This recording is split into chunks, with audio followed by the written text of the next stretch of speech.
بسم اللہ الرحمن الرحیم۔ السلام علیکم ورحمۃ اللہ وبرکاتہ۔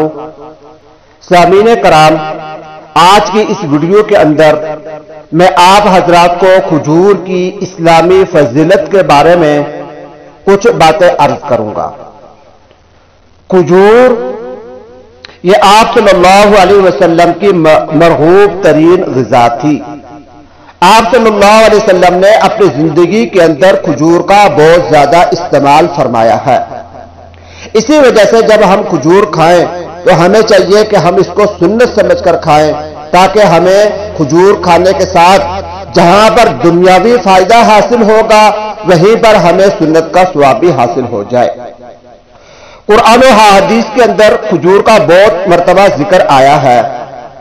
یہ جو پھل ہے کھجور، یہ پھل مصر اور خلیج فارس کے علاقوں کے اندر زیادہ پایا جاتا ہے۔ دنیا کی سب سے اعلیٰ ترین کھجور عجوا ہے، اور یہ کھجور مدینہ شریف کے اندر اور اس کے مضافات کے اندر پائی جاتی ہے۔ میرے بھائیوں اور دوستوں، کھجور کا جو درخت ہوتا ہے یہ اکثر مذاہب میں مقدس مانا جاتا ہے۔ بہت سارے مذاہب ہیں جو کھجور کے درخت کو بہت ہی مقدس سمجھتے ہیں، حتیٰ کہ آپ صلی اللہ علیہ وسلم نے بھی دنیا کے تمام درختوں میں سے کھجور کے درخت کو مسلمان کہا ہے، اور اس کی وجہ یہ ہے کہ فرمایا کہ یہ صابر، شاکر اور برکت والا درخت ہے۔ حضور پاک صلی اللہ علیہ وسلم کا ایک یہ بھی فرمان ہے کہ آپ علیہ السلام نے ارشاد فرمایا کہ جس گھر میں کھجور نہ ہو وہ ایسا ہے کہ اس میں کھانا نہیں ہے۔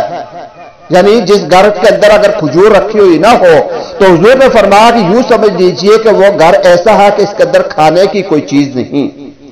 اس لیے ہمیں چاہیے کہ ہم اپنے گھروں میں کھجور رکھیں اور اس کا استعمال بھی کریں، اور اس کا استعمال جیسا کہ میں نے آپ کے سامنے پہلے بھی عرض کیا کہ سنت سمجھ کر اس کا استعمال کرنا چاہیے۔ یہ کھجور ایک ایسا پھل ہے کہ اس میں مکمل غذائیت بھی پائی جاتی ہے۔ اسی وجہ سے رمضان المبارک کے مہینے کے اندر سارا دن روزہ رکھ کر بھوکے رہ کر جب روزہ افطار کیا جاتا ہے تو کھجور کے ساتھ افطار کیا جاتا ہے کہ اس کے اندر غذائیت پائی جاتی ہے، اور اس غذائیت کی وجہ سے روزہ رکھ کر انسان کے جسم کے اندر جو کمزوری اور جو کمی واقع ہوئی ہے وہ اللہ تبارک و تعالیٰ اس کھجور کی وجہ سے دور فرما دیتے ہیں۔ تو محترم سامعین کرام، یہ میں نے آپ کے سامنے کھجور کی اسلامی فضیلت کے اعتبار سے کچھ باتیں عرض کی ہیں۔